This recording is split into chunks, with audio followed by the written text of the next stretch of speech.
Plastic bottles do not appear in one step. It involves injection, molding, and blowing.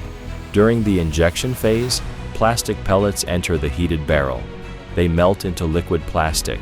The machine injects the molten plastic into a mold.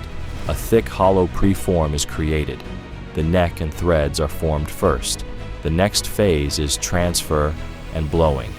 The core rod rotates and the preforms move to the blow mold. Compressed air enters through the core rod.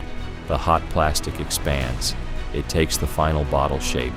The final step is cooling and ejection. The mold cools the plastic. The bottle becomes solid. The mold opens. The finished product is released. The process keeps repeating. Injection, blowing, and ejection happen at the same time. That is why IBM machines deliver fast and efficient mass production.